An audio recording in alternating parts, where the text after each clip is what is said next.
सभी को मेरा राम राम और जय हिंद और वंदे मातरम। आज का वीडियो बहुत ही इंपॉर्टेंट है गाइस, सरकार के लिए और आर्मी की जो तैयारी कर रहे हैं उन युवाओं के लिए। ये बंदे ने बहुत ही अच्छा जवाब दिया है, बहुत ही अच्छे ये जो हर एक सवाल को जो पॉइंट टू पॉइंट बात करी है। मेरे हिसाब से आपको ये वीडियो देखना चाहिए और अच्छे से आपको समझ में आ जाएगा कि क्या भाई ये जो विरोध हो रहा है किसका कारण हो रहा है, क्या मैटर है, तो आपको अच्छे से समझ में आ जाएगा। वीडियो पसंद है वीडियो लाइक कर देना, चैनल को सब्सक्राइब कर देना। अब चलते इस वीडियो की ओर, देखते हैं, आपको अच्छे से समझाते हैं कि क्या क्या बात हो रही है। चलो वीडियो की तरफ बढ़ते हैं। सर हमारे पास कोई रिएक्शन बचा ही नहीं है, क्योंकि जो भी एक आशा, एक उम्मीद परिवार की, हमारी जो सपने थे वो एक लाइव प्रेस कॉन्फ्रेंस के द्वारा ख़त्म कर दिया गया।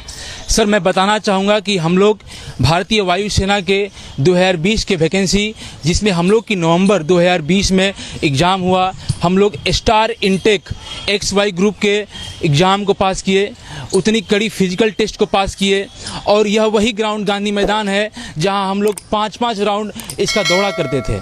फिजिकल कंप्लीट करने के बाद हम लोग की मेडिकल प्रक्रिया हुई। मेडिकल प्रक्रिया में हम लोगों ने ग्रीन कार्ड पाया, यानी कि हम लोग सफल हुए। ग्रीन कार्ड के बाद हम लोग का जो है मेरिट लिस्ट जारी किया, जिसको PSL बोलते हैं एयरफोर्स की भाषा में। उसमें हमारी 1357 रैंक है, मेरे दोस्तों की 200 रैंक है। हम लोगों ने सब प्रक्रिया हासिल कर ली थी, लेकिन जिस प्रकार से हमें वेबसाइट के माध्यम से CASB, वो क्या है कि एयरफोर्स की सिलेक्शन की बोर्ड है, उसने कहा कि आप लोग वेट कीजिए, ड्यू टू एडमिनिस्ट्रेटिव रीजन आपका इनरोलमेंट लिस्ट डिले कर दिया गया है। सर हम लोगों ने सब्र के साथ, संयम के साथ, हम और हमारे परिवार के लोग, हमारे पिताजी रोज़ फ़ोन किया करते थे कि आखिर हम लोग की प्रक्रिया में देर क्यों है।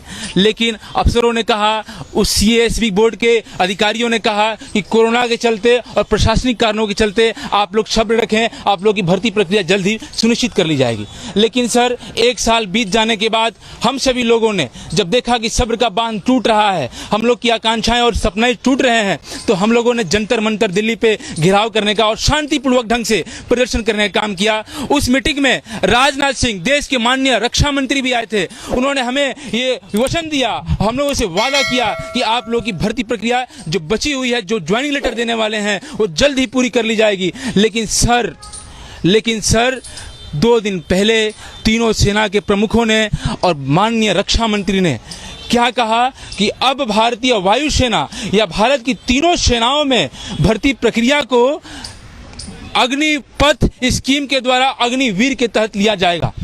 सर हमारी क्या गलती थी, बता दो हमें, हमारी क्या गलती थी सर? हमने तो फ्रेश इनरोलमेंट, फ्रेश काम किया था, हमारी वैकेंसी में तो बस ज्वाइनिंग ही बाकी था सर। और ख़ास बात तो यह है सर कि हम गरीब माता पिता और किसान मजदूर के बेटे हैं सर। हम लोगों ने वो सब प्रक्रिया हासिल करने के बाद हमारे माता पिताओं के घरों में, हमारे घरों में लोगों ने खुशी का उत्सव मनाया, हमने मिठाइयाँ भी बांटा। लेकिन आज 3 दिन बीतने के बाद आज का बस 2 मिनट पहले की प्रेस कॉन्फ्रेंस यह स्पष्ट कर दिया है। BR चौधरी, अनिल पुरी, इन तमाम लोगों से प्रेस कॉन्फ्रेंस में अभी बात किया गया, तो ये लोगों ने बोला कि अब जो भर्ती प्रक्रिया होगी वो केवल अग्निपथ स्कीम से ही होगी।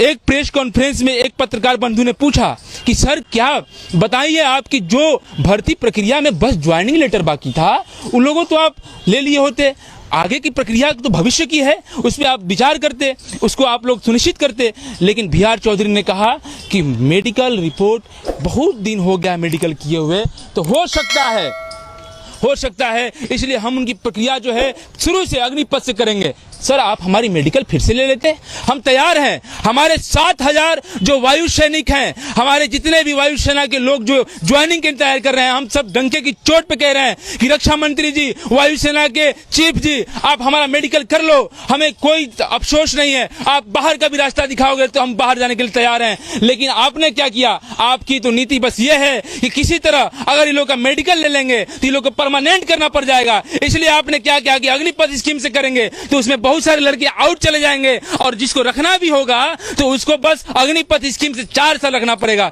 अरे सर हम गरीब के बेटे हैं सर, ठेला खींचने वाले और मजदूर के बेटे हैं सर, ऐसा अन्याय हमारे साथ मत करिए सर। और एक बात बताना चाहते हैं, तुम लाख गिनाओ अपने फायदे अग्निपथ और अग्निवीर की योजना की, लेकिन मैं एक बात बताना चाहता हूं कि कभी कब्र पे हवेली नहीं बनती है, कभी कब्र पे कभी आपका बंगला नहीं बन सकता है। और अगर तुम उस बंगले, उस 7000 बेटों का, उन दर्दों का अगर तुम कब्र बना के अग्निपथ स्कीम भी लागू करोगे तो हमारी माँ रोएगी। और कल का न्यूज देख लो सर आप, कल के न्यूज में मोदी जी की माता जी का बर्थडे था। मैं सम्मान के साथ कहता हूं कि मोदी जी ने कहा कि माँ एक शब्द नहीं है, लेकिन सर कल मेरी माँ ने रोया है। कल मेरी माँ ने फूट के कहा है कि बेटा तुम्हारे लिए तो मेरे अंदर बहुत सपना था कि तुम नौकरी पा जाओगे तो गरीबी दूर हो जाएगा। मैं मोदी से पूछना चाहता हूं, मोदी जी आपकी माँ एक माँ नहीं है, हमारी भी माँ है। उन 7,000 माताओं का क्या, जिनकी आंखों में आंसू था, उनके शब्दों में दर्द था, उनकी बातें सर दबी हुई थी। सर हमारी माता के बारे में ध्यान दे दो। हमारे जो थल सेना, रक्षा सेना और जल सेना के जितने अधिकारी हैं, हम उनसे कहना चाहते हैं कि सर 2 मिनट की प्रेस कॉन्फ्रेंस में हमारा दर्द मत भुलाओ सर। हमारे इस आंसू को तुम खून के आंसू की तरह समझो, क्योंकि ये आंसू ही सिर्फ नहीं है। और सर ये जो हमारा हाथ था, वो हाथ तिरंगे झंडे को सैल्यूट करने के लिए पैदा हुए थे, माँ भारती के लिए पैदा हुए थे कि हम जब जाएंगे सेना में तो एक सम्मान की जिंदगी जिएंगे। लेकिन किस प्रकार से आज ये कहा गया है कि 4 साल भर्ती के बाद आपको कॉर्पोरेट सेक्टर में लोन दिया जाएगा। हमको तुम लोन दोगे? हम पैसा के लिए आए थे यहाँ।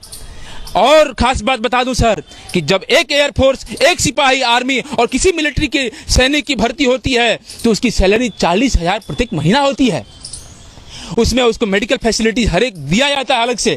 लेकिन अब ये स्कीम जो है वो 21,000 महीना देगी और हमारे पैसे को काट कर ये लोग बोल रहा है कि आप लोग को तो 12 लाख रुपया एक मुफ्त दिया जाएगा। अरे किसको मूर्ख बना रहे हो सर? हम भी विद्यार्थी हैं, हम जानते हैं क्या मूर्ख बना रहे हो। छलने का मत करो, इतना भी गरीब है, लेकिन हमारे माता पिता ने उस गरीबी में भी हमें पढ़ने का हमेशा अधिकार दिया है। हम हार नहीं मान सकते हैं, हम कोर्ट तक भी जाएंगे। हम मानते हैं हम गरीब हैं, लेकिन हम इस लोकतंत्र को भरोसा करते हैं और लोकतंत्र में हम लोग जाएंगे और हमने कोर्ट का दरवाजा भी खटखटाएंगे। वो अलग बात है कि हम सफल होना हो, लेकिन अपनी उस माँ के आंसू को, अपने पिता के दर्द को कभी हम लोग हार नहीं मानने देंगे, चाहे इसके लिए हमारी जान क्यों नहीं चली जाए। और एक बात मोदी जी स्पष्ट कह देना चाहते हैं, एक बात कान खोल के सुन लीजिए बड़े सम्मान के साथ, कि हम कभी अडानी और अंबानी को उनके फैक्ट्री में जय हिंद नहीं कहने वाले हैं जो आप सोच रहे हैं। और 55 साल नौकरी करने के बाद सेना में आप उनको नौकरी क्या देते हो?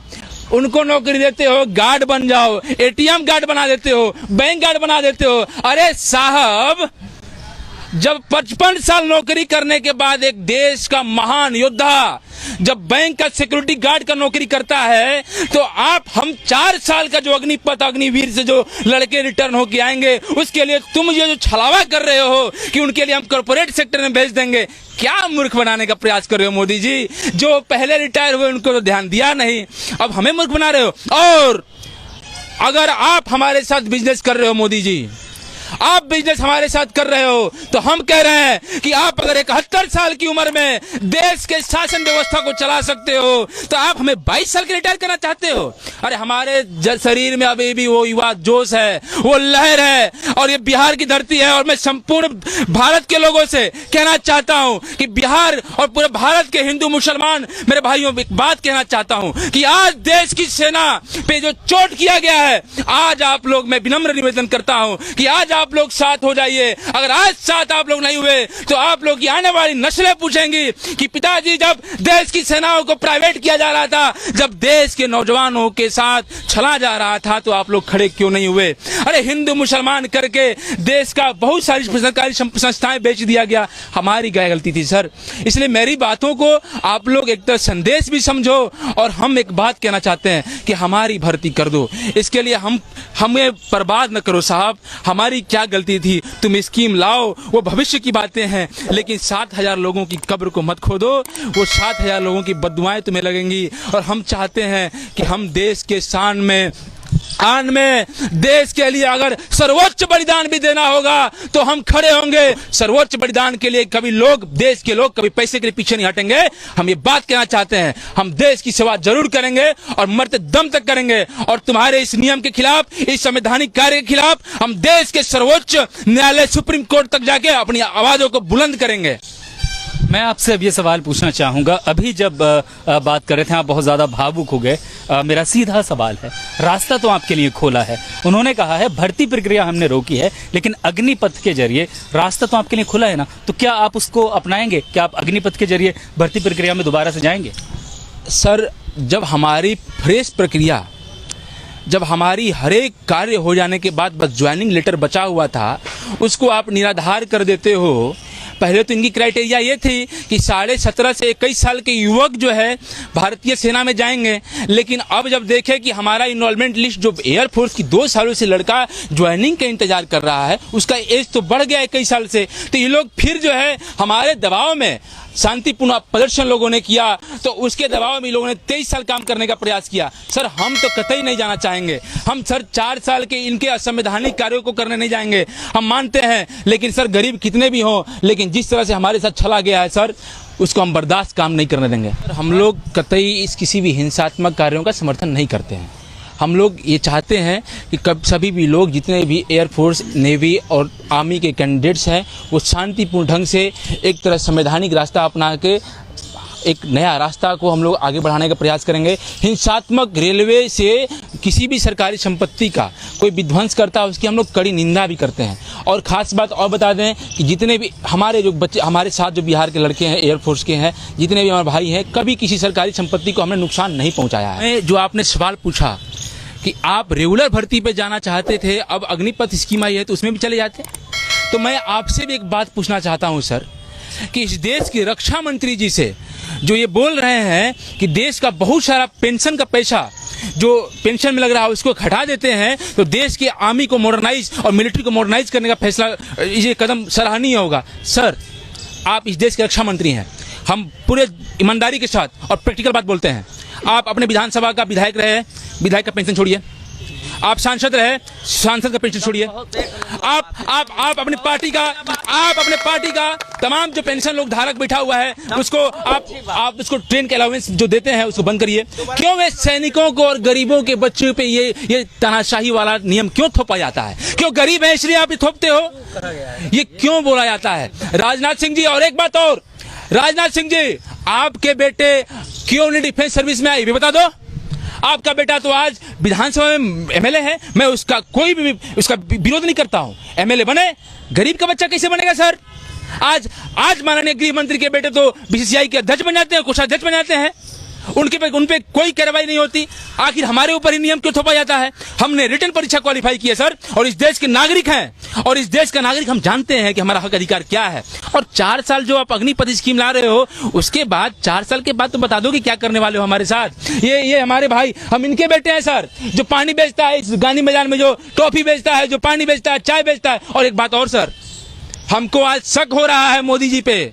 मोदी जी एक बात बता दीजिए हमको आज, कि आप कैसे कहते हो कि हम बचपन में चाय बेचा करते थे? अगर आप चाय बेचा किया होते, चाय बेचा करते, तो आपको गरीबों का दर्द मालूम हुआ होता।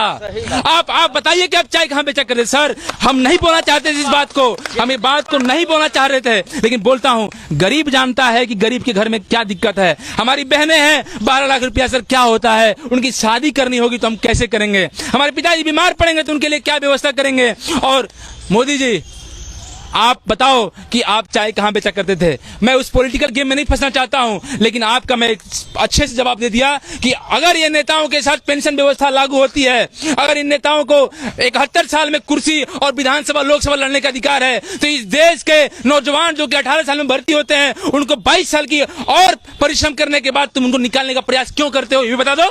आप करोड़ों रुपया कॉर्पोरेट सेक्टर का तो माफ कर देते हो, लेकिन गरीबों का क्या होगा? हम मजदूर किसानों का क्या होगा? लेकिन एक सवाल ये भी है कि दुनिया भर में सेनाएं मॉडर्नाइज हो रही हैं, अब उस संख्या में जवान नहीं चाहिए, मॉडर्न मशीनरी ने, मॉडर्न हथियारों ने उसकी जगह ले ली है। तो अगर सरकार खर्च कम करने के लिए सैनिकों की संख्या को कम कर रही है, तो कैसे करे? आपके पास कोई रास्ता है? बता रहे हैं सर, आप यहाँ पे एक बात कहना चाहते हैं कि कुछ चुनिंदे देशों में जो है ये टूर ऑफ ड्यूटी लागू है। आप ये बात कहना चाहते हैं, कहीं ना कहीं आपके सवाल से ये तो स्पष्ट हो गया है कि आप कह रहे हैं कि टूर ऑफ ड्यूटी लागू है, तो भारत में भी टूर ऑफ ड्यूटी लागू होना चाहिए कि नहीं होना चाहिए? और एक बात मैं बता दूं कि जो आप इजराइल और बाकी जो देश हैं जिनके बारे में आप चर्चा करना चाहते हैं सर, वो बहुत लिटरेट देश हैं, उनकी जनसंख्या भी बहुत कम है। और आपको बता दें कि आपकी देश की लिटरेसी रेट कितनी है?